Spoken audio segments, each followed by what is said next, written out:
नमस्कार, मैं हूं आपके साथ सुनील बोबी और आप इस समय देख रहे हैं मगध संवाद। मगध संवाद के खास कार्यक्रम बिहार समाचार में आप तमाम व्यूअर्स का स्वागत है। बिहार समाचार में हम हर तरह के खबरों को आपके बीच लेकर आते हैं। आइए शुरू करते हैं खबरों का सिलसिला।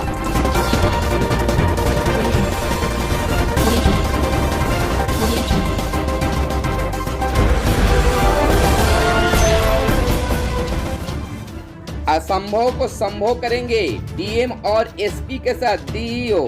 सरकारी स्कूलों में पढ़ने वाले आईएएस आईपीएस अफसरों के बच्चों की खोज कर रहे हैं अधिकारी। पर बिहार के सरकारी स्कूलों में आईएएस आईपीएस अफसरों के बच्चे पढ़ते हैं। इसकी सूची सूबे के सभी जिलों के एसपी, डीएम और डीईओ को मिलकर तलाश रहे हैं। 4 अगस्त से पहले तलाश पूरी कर रिपोर्ट देने का आदेश है।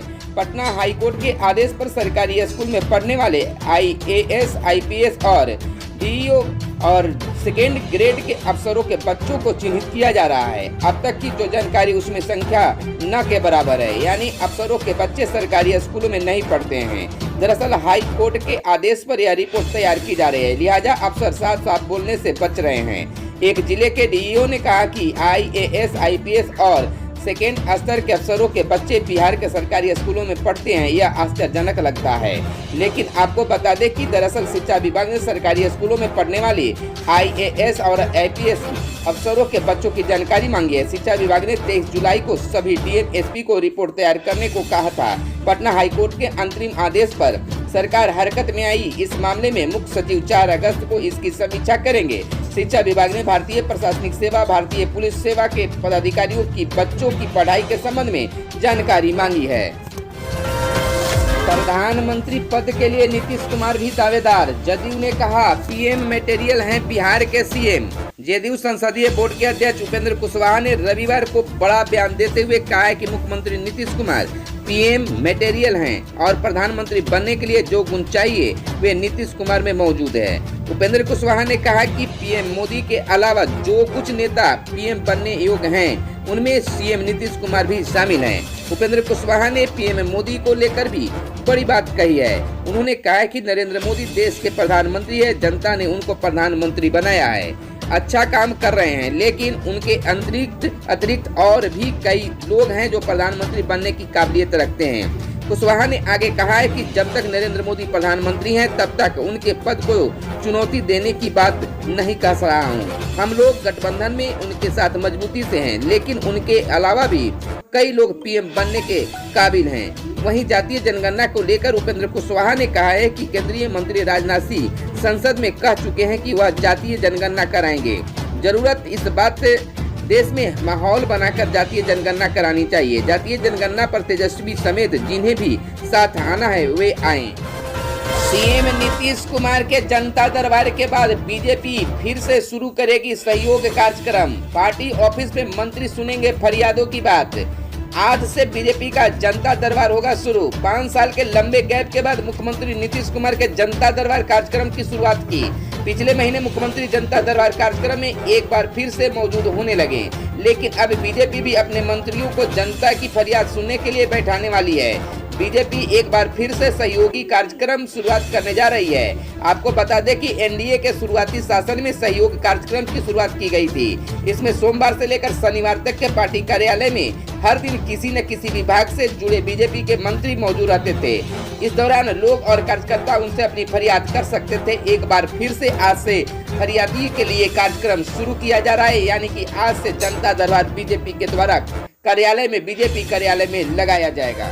सीटीईटी का बदलेगा प्रश्न पैटर्न, समस्या मूलक सवाल पढ़ेंगे। सीबीएसई ने सीटीईटी की परीक्षा में पूछे जाने वाले प्रश्नों के पैटर्न में बदलाव करने का निर्णय लिया है। अब समस्या मूलक ज्यादा सवाल पूछे जाएंगे। अब कॉन्सेप्ट आधारित सवाल पूछे जाएंगे। कई सवाल तर्कशास्त्र पर आधारित होंगे। बोर्ड सूत्रों का कहना है कि 2021 की परीक्षा में पूछे जाने वाले सवाल नए पैटर्न में तैयार किए जाएंगे। इसके लिए तैयारी काफी जोर शोर से चल रही है। सीटीईटी की परीक्षा इस वर्ष दिसंबर में या अगले साल जनवरी में हो सकती है। परीक्षा ऑनलाइन तरीके से आयोजित की जाएगी। बोर्ड जल्द से जल्द रिजल्ट जारी करने के लिए भी पहले से ही तैयारी कर रहा है। प्राथमिक व माध्यमिक शिक्षा निदेशकों ने किया योगदान। शिक्षा विभाग में माध्यमिक शिक्षा के नए निदेशक मनोज कुमार और प्राथमिक शिक्षा के निदेशक बनाए गए अमृत प्रसाद सिंह ने अपना पदभार संभाल लिया।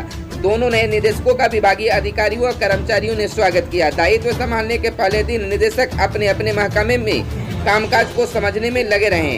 उधर माध्यमिक शिक्षा निदेशालय के अफसरों और कर्मियों ने गिरिवर दयाल सिंह को, जबकि प्राथमिक निदेशालय के अधिकारियों और कर्मियों ने डॉक्टर रंजीत कुमार सिंह को विदाई दी। उन्हें नए दायित्व के लिए शुभकामनाएं दी गई तथा विदाई समारोह के दौरान दोनों के उल्लेखनीय योगदानों पर भी चर्चा हुई। बिहार पंचायत चुनाव को लेकर बड़ी खबर। बाढ़ की स्थिति को देखते हुए चुनाव की तैयारी को दिया गया निर्देश। राज्य निर्वाचन आयोग ने सभी जिलों के जिलाधिकारी सह जिला निर्वाचन पदाधिकारी पंचायत को बाढ़ की स्थिति को देखते हुए पंचायत चुनाव कराने की तैयारी का निर्देश दिया है। बीते दिन आपको बता दें कि आयोग ने सभी जिलों के जिलाधिकारियों के साथ वीडियो कॉन्फ्रेंसिंग से पंचायत चुनाव की तैयारियों को लेकर समीक्षा बैठक की। बैठक की अध्यक्षता राज्य निर्वाचन आयुक्त डॉक्टर दीपक कुमार ने की। आयुक्त डॉक्टर प्रसाद ने सभी जिलों को आरक्षण से जुड़ी त्रुटियों को 1 सप्ताह में दूर करने का खास निर्देश दिया। आपको बता दें कि बैठक करीब 2.5 घंटे तक चली। आधिकारिक सूत्रों ने बताया कि आयोग ने बैठक में विभिन्न राज्यों से जिलों में लाए गए ईवीएम और बार कोड चिपकाने और उसमें स्कैन कर स्टॉक एंट्री कराने के निर्देश भी जारी किए। इस कार्य को 3 दिनों के अंदर पूरा करने का खास निर्देश, सख्त निर्देश दिया गया है। अगले पखवाड़े में निर्वाचन आयोग के द्वारा पंचायत चुनाव के तिथियों का किया जाएगा ऐलान। त्रिस्तरीय पंचायत और ग्राम कचहरियों में आम चुनाव तैयारियों को लेकर राज्य निर्वाचन आयोग ने बीते दिन सभी जिलाधिकारियों के साथ वीडियो कॉन्फ्रेंसिंग से समीक्षा बैठक की। सभी डीएम से फीडबैक लेने के बाद आयोग ने अगले पखवाड़े में कभी भी पंचायत चुनाव को लेकर ऐलान कर सकते हैं। राज्य निर्वाचन आयोग के आयुक्त डॉक्टर दीपक प्रसाद ने बताया कि सभी जिलाधिकारी को निर्देश दिया गया कि 15 अगस्त तक पंचायत चुनाव संबंधी सभी तैयारियां पूरी कर ले। अनुमान लगाया जा रहा है कि 15 अगस्त के बाद कभी भी पंचायत चुनाव का ऐलान किया जा सकता है। दूसरी ओर आपको यह भी बता दें कि पंच के काले और सरपंच के कथई रंग के होंगे मतपत्र।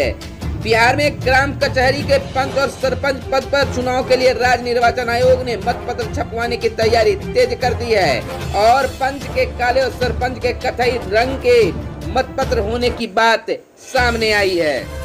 अनलॉक 5 की तैयारी में सरकार, सीएमजी की बैठक में होगा फैसला। कोरोना की दूसरी लहर के बीच राज्य सरकार ने पहले लॉकडाउन किया और उसके बाद धीरे धीरे अनलॉक की प्रक्रिया शुरू हुई। बिहार में अभी भी अनलॉक 4 लागू है। कई क्षेत्रों में सरकार की तरफ से बंदिशें जारी है, लेकिन अब नीतीश सरकार ने अनलॉक 5 के लिए कवायद शुरू कर दिया है। अनलॉक 4 की समय सीमा 6 अगस्त को खत्म हो रही है। इसके बाद छूट का दायरा कैसे बढ़ाया जाए, इसके लिए सरकार ने फीडबैक लेना शुरू कर दिया है। बिहार के मुख्य सचिव त्रिपुरारी शरण ने सभी जिलों के डीएम के साथ इस मसले पर बातचीत की। वीडियो कॉन्फ्रेंसिंग के जरिए मुख्य सचिव ने अनलॉक 5 से फीडबैक लिया है। बिहार में बम्पर बहाली, ग्रामीण कार्य विभाग में 9,570 पदों पर होगी नियमित बहाली। आपको बताते चले कि बिहार में बम्पर बहाली की प्रक्रिया शुरू हो गई। ग्रामीण कार्य विभाग में बम्पर बहाली होगी।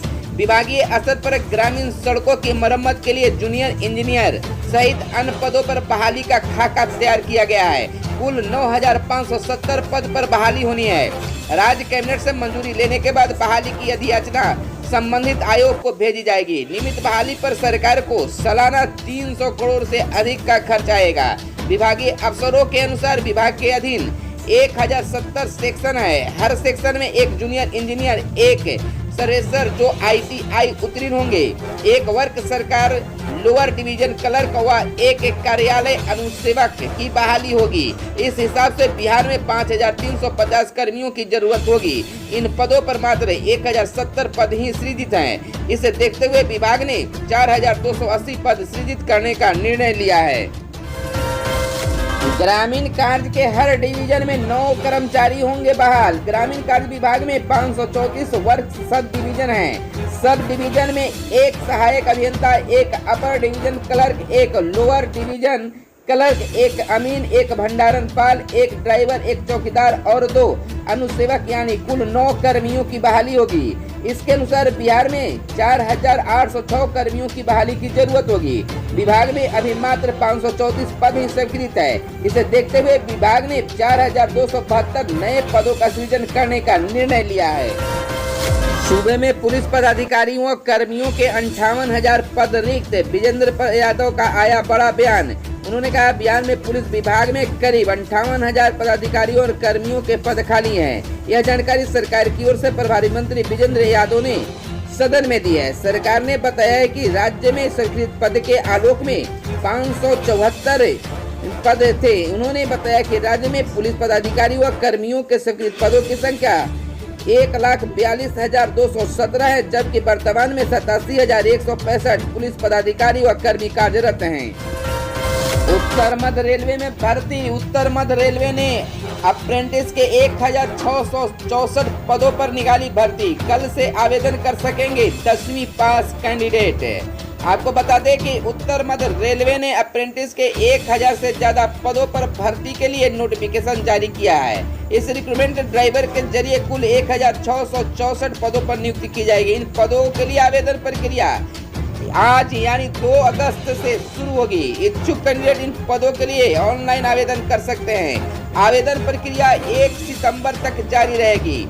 पदों की संख्या 1,664 और योग्यता की बात कर लेते इन पदों के लिए आवेदन करने वाले कैंडिडेट्स किसी मान्यता प्राप्त बोर्ड से 8वीं या 10वीं पास होनी चाहिए। इसके अलावा कैंडिडेट्स के पास संबंधित ट्रेड में ITI सर्टिफिकेट भी होना चाहिए।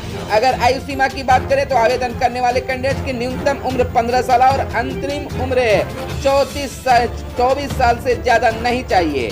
आयु सीमा की छूट से जुड़ी जानकारी के लिए ऑफिशियल नोटिफिकेशन देख सकते हैं। खबरों में आज बस इतना ही, फिर मिलते हैं अगले वीडियो में। फिलहाल दीजिए इजाजत। धन्यवाद। जय हिंद, जय भारत, वंदे मातरम।